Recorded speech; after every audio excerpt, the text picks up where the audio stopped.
Have you ever found yourself caught in a moment where your emotions took over, and you said or did something you regretted later? Maybe someone's words or actions provoked you, and before you knew it, you reacted, fueling the situation further. It's a cycle many of us experience, and it can feel almost impossible to break.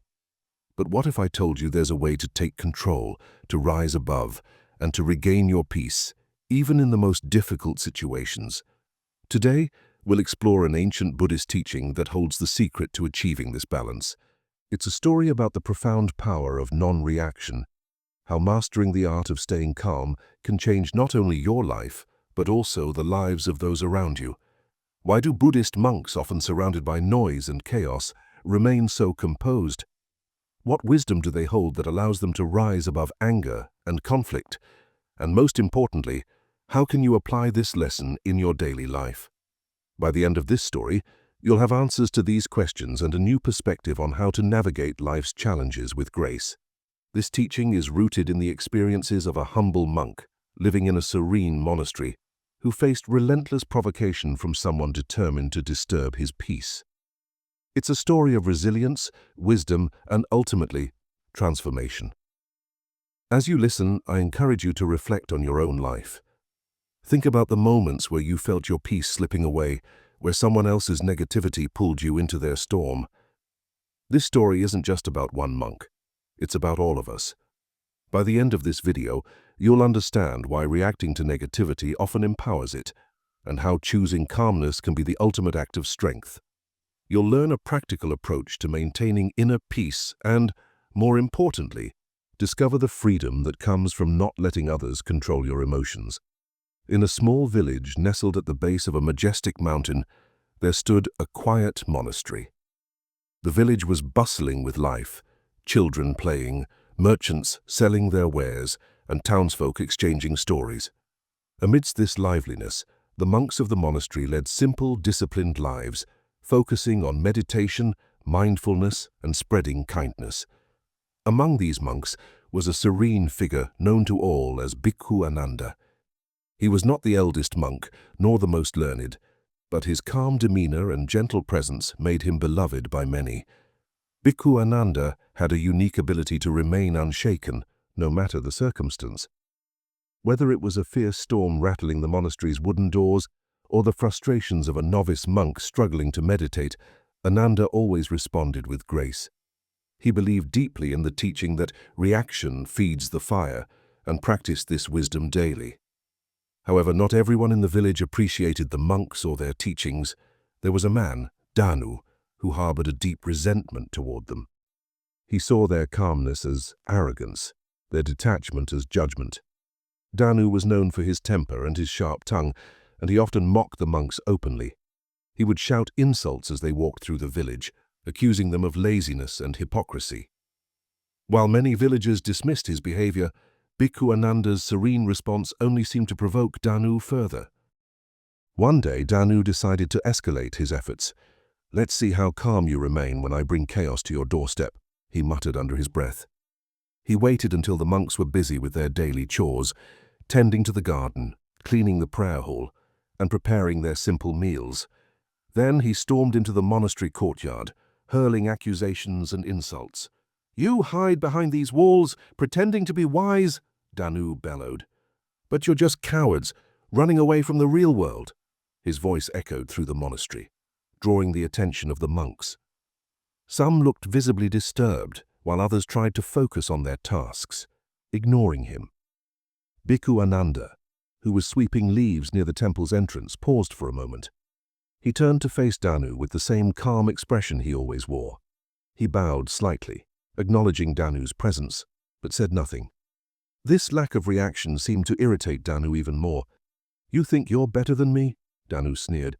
"You think your silence makes you superior?" His face was red with anger, and his fists clenched tightly. Still, Bhikkhu Ananda remained silent, his gaze steady and kind. This encounter marked the beginning of a series of provocations from Danu, each more intense than the last. Yet, no matter how much Danu tried to disrupt the peace, Bhikkhu Ananda refused to react. The other monks began to wonder, how could Ananda endure such hostility without faltering? Days turned into weeks, and Danu's provocations showed no signs of stopping. He would visit the monastery daily, hurling insults and creating disturbances. The monks grew increasingly uneasy. Some suggested asking the village elders to intervene, while others considered confronting Danu directly. But Bhikkhu Ananda remained unmoved. One afternoon, as the sun blazed high in the sky, Danu arrived at the monastery with a renewed determination to break Ananda's calm demeanor. This time, he brought a sack of rotting vegetables. As the monks worked quietly in the courtyard, Danu began flinging the foul-smelling produce at them, shouting, "Let's see if your peace can withstand this." The other monks scattered, shocked and angry, but Ananda simply stood in place, a gentle smile on his face. Rotten vegetables landed at his feet, splattering his robes, yet he made no attempt to shield himself or retaliate. Instead, he looked at Danu with a calm gaze that seemed to pierce through the man's rage. Danu's anger only grew.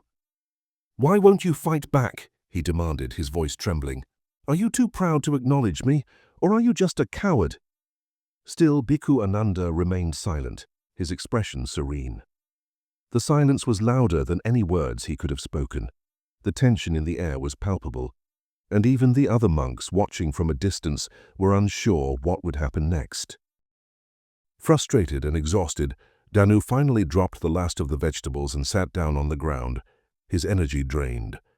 His breath came in ragged gasps as he stared at Ananda, who still stood there, calm and unshaken. Breaking the silence, Ananda finally spoke, his voice gentle yet firm. "If someone offers you a gift and you do not accept it, to whom does the gift belong?" Danu frowned, unsure where the question was leading. "It still belongs to the giver," he muttered. Ananda nodded. "Exactly. In the same way, your anger, your insults, and your actions, they remain yours, not mine, because I do not accept them." Danu sat in stunned silence, the weight of Ananda's words sinking in. For the first time, he began to question the purpose of his actions. Danu sat frozen, replaying Bhikkhu Ananda's words in his mind. "If someone offers you a gift and you do not accept it, to whom does the gift belong?" The simplicity of the question carried a depth he had never encountered. His anger, so carefully cultivated and aimed at the monk, suddenly felt hollow and misplaced. But he wasn't ready to give in just yet. He clenched his fists and shouted, "So you're saying it's my fault? That my anger belongs only to me?" Ananda nodded, his gaze steady. "Anger is like a hot coal. You pick it up hoping to throw it at someone else, but in the end, you are the one who gets burned." The words struck Danu like lightning. He looked down at his hands as if he could see the metaphorical burns left by years of harboring anger and resentment. "But you didn't fight back," he stammered. "Why? How can you just let it go?" Ananda's smile widened ever so slightly. "When someone insults you, they are offering you their pain, their suffering. By not reacting, I choose not to carry it. Instead, I let it pass through me like a breeze through the trees." The other monks, who had been watching the exchange from the safety of the monastery walls, began to gather closer. They too were captivated by Ananda's wisdom. For years they had admired his calmness, but now they understood its profound depth. Danu, overwhelmed by the weight of his actions, lowered his head. "I've spent so much of my life trying to hurt others, but I think I've only been hurting myself." Ananda stepped closer, his voice filled with compassion. "Anger and hate are heavy burdens to carry. When you put them down, you free not only yourself but also those around you. The choice to let go is always yours, Danu." Tears welled up in Danu's eyes as the full realization dawned on him.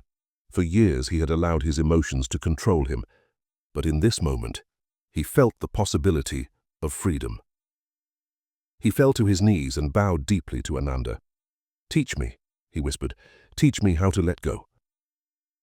The courtyard fell silent as Danu bowed before Bhikkhu Ananda, his voice trembling with sincerity. "Teach me," he repeated, "how to let go of this anger." Ananda reached out and gently helped Danu to his feet. "The first step," he said, "is understanding that anger is not your enemy. It's your teacher. It reveals where you are still vulnerable and where your peace can be strengthened. Danu nodded, wiping his eyes as Ananda continued. Each time you feel anger rising, pause and observe it. Do not act on it, do not fight it. Simply notice its presence, and it will begin to lose its power over you. The other monks listened intently, their own hearts swelling with respect for Ananda's wisdom and compassion. Danu, now calm and introspective, followed Ananda as he led him to a bench under the shade of a large banyan tree. They sat quietly, the tension that had once filled the air now replaced by an aura of peace. Over the coming days, Danu began visiting the monastery, not as a disruptor, but as a seeker of knowledge. Ananda guided him gently, sharing meditative practices and teachings that helped Danu confront his inner turmoil. The villagers, surprised by the change in Danu's demeanor, began to see him in a new light. One day, as Danu walked through the village, he noticed a group of children arguing over a game. One boy, red-faced with frustration, yelled at another. Without thinking, Danu knelt beside them and shared the very lesson he had learned. When someone makes you angry, it's like they're handing you a heavy bag of stones. If you don't take it, the burden stays with them, not you. The children, wide-eyed, nodded in understanding and resumed playing peacefully. As Danu walked away, he felt a lightness in his heart that he hadn't experienced in years. Back at the monastery, Ananda smiled knowingly. He had seen many transformations in his time, but none as profound as Danu's. You see, he told the other monks, when we choose not to react, we don't just protect our peace. We create space for transformation, both in ourselves and others. From that day forward, Danu became a symbol of change in the village, a living testament to the power of not reacting. The story of Bhikkhu Ananda and Danu teaches us an invaluable lesson. The power of not reacting is not about suppressing emotions, but about choosing peace over chaos. It's a reminder that every provocation is an invitation to carry someone else's negativity. But we always have the choice to decline that invitation. In life, we face countless moments where our emotions are tested. A harsh word from a stranger, a disagreement with a loved one, or even the frustrations of daily life can provoke us. But reacting impulsively only deepens the wound, both for us and others. True strength lies in restraint, in pausing, and in choosing a response that aligns with our inner peace. Danu's transformation is a testament to the fact that change is always possible. No matter how entrenched we are in our habits, with awareness and guidance we can break free from patterns of anger and resentment.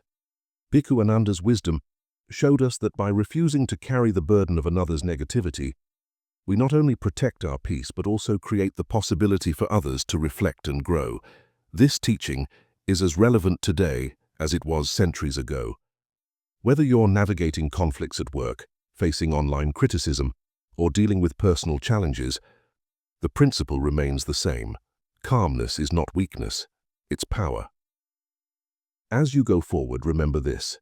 Every time you choose not to react, you're not just avoiding conflict, you're actively creating peace. If this story resonated with you, share it with someone who might need a reminder of the power of calmness. And don't forget to like, comment, and subscribe for more stories that inspire and uplift. Together, let's spread the message of peace and mindfulness.